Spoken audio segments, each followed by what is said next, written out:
Thanks again, Susan. So I kind of have a little wordplay with value realization stream management instead of just like value stream management for realization. And the reason for that is we want to remember that what a value stream is based on actually realizing value. For those of you who've not heard the term, I'll get into that, but it's basically the series of steps that happens from start of an idea until its realization, not just deployment. So the key here is, what are we going after?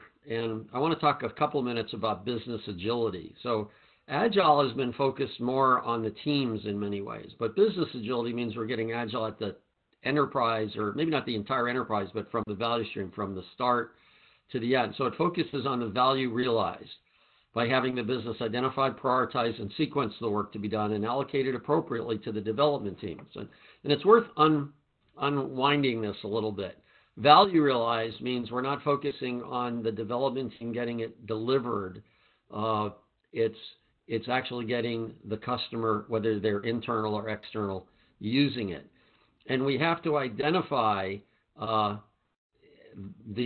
basically what are we going to work on, and that includes who we're going to provide the value to. So although it's critical, of course, that we focus on customer value, there's still the question of which customer, and that's a business decision. There's also sometimes business value that's internal, such as improving our process. Like you're all here listening to this and you're not working on the customer directly right now, but you're hoping to learn something and get better so you can add value to the customer. That's also a business decision. And when we talk about prioritize and sequence, that means we first might say this is important, but until we sequence it, it's actually can be ambiguous. You could say everything's critical. I'm sure you've all hit that at some point. And allocated appropriately means if you say, well, everything we got to start it all, then we're going to putting too much on the development group. So we have to be appropriate both in what we give them and how much we give them. They should be not even being given it as much as pulling it. That's one of the big Agile and Lean concepts. So, and when I say business identify, it doesn't mean people sometimes react to that. Well, wait, what about the development team? What about developers? Aren't they important? And the answer is, of course they're important. Of course they have a say in this. But the aspect I'm talking about is the business is in business. The organization is in business for a particular reason. And the people who actually allocate where the money is spent is really what I'm talking about, the business stakeholders. Now, they may say that, well, the development team can decide, and that's great. But then they've made that decision. It's not a free-for-all where people can just do what they want to.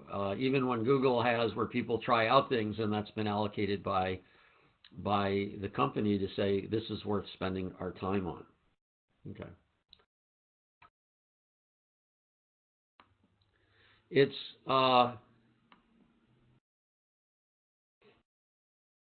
but also what we see is that if we work in small increments, what will happen is we can adjust. So this is the idea of pivoting, in which we'll be getting to, is that you can actually continuously adjust if you're building and delivering small things and realizing value for small things. So we want to focus on that. And again, as I mentioned, value is defined by the stakeholders. It's unique to the business. It's really what sets it apart. And in a nutshell, it's focused on customer value after the business decides which customers they value the most. So this is very critical to keep in mind as we go forward. Okay, so let's start with the minimum viable product. Now, this term has been defined and redefined again.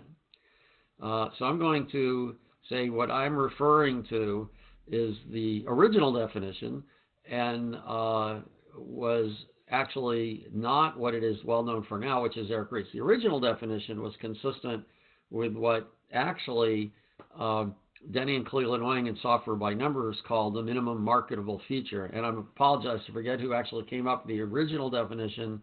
It was ways back too, like 20 years ago, or not quite that long. But the original definition of the minimum viable product was actually something not for discovery, but was something for what's the next thing we can build and deliver. The minimum viable product now was kind of redefined by Eric Ries, and it actually made more sense to use that term by Eric in the Lean Startup. I really love Eric Ries. He's very brilliant. If you've not read the Lean Startup, I highly recommend you read it, whether you're a startup or not. Brilliant concepts. But the minimum viable product, as popularized by Eric Ries, was geared towards startups. It's basically you're trying to build a product and you don't know if it's valuable or not valuable. You're trying to figure that out. So it's not that you're actually building something that's purely functional necessarily. It's that you're building something to discover whether or not what you're building is actually makes sense. Now, of course, there has to be some function in it, because otherwise, you can't have people try it and see what's going on. But it's real. You've got to recognize that by building a new product geared towards startups, it means your customer base are basically early adopters, because this is not a competing product. It's a new product that you're building. So the minimum viable product, as stated in the Lean Startup, was about actually building something new that had never been seen before that you want to try out. That is a different mindset than when you're an established company and you're enhancing an existing product. There you actually have customers. There you actually kind of know what they want, and you're extending it. So this is distinct from basically the minimum viable product. And Software by Numbers coined the term minimum marketable features, which we tried to use for a while, but we found a lot of our customers objected to things because they said, well, we're not marketing and we don't have features, we're IT or whatever it is. So we came up with another term that I'll mention it now, but I'll bring it up later, minimum business increment, and I'll explain why we call it that. Now I mentioned the value stream. And I want to show a representation of it here. This is meant to be a representation of kind of a small to mid-sized development group, or a business unit that has a small to mid-size. By small scale to us is about 50 to 125 people. Mid-scale is about 100 to 1,000 people. And then very large scale is above that, and very large scale would be really huge. But the way we define scale at Net Objectives is that if you have one set of business owners basically, and they drive teams with product owners, then that's kind of small scale. But you get past 125, it's exceeding what's known as Dunbar's number, which basically it's no longer like a set community. It's too big to kind of know everybody. So, and typically anyway, when you go past 100, 125, you start getting into multiple stakeholders driving things. So here what we have is this representation, and you'll see this is called FLEX. FLEX is it stands for Flow for Enterprise Transformation. It's really a labeling of our approach. It's not a framework. It's a bit different, or actually quite different. Frameworks have kind of static models. The framework part is stable, and then you can put what you want into it. FLEX is really a thought process using flow and lean, and I'll talk about that during this talk.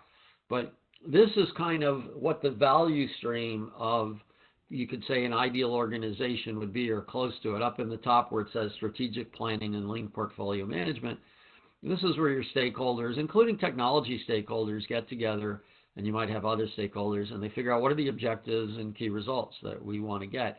And you don't have to use OKRs. There's a lot written up on them. You don't have to use them in depth, but you should have this is what we're investing in.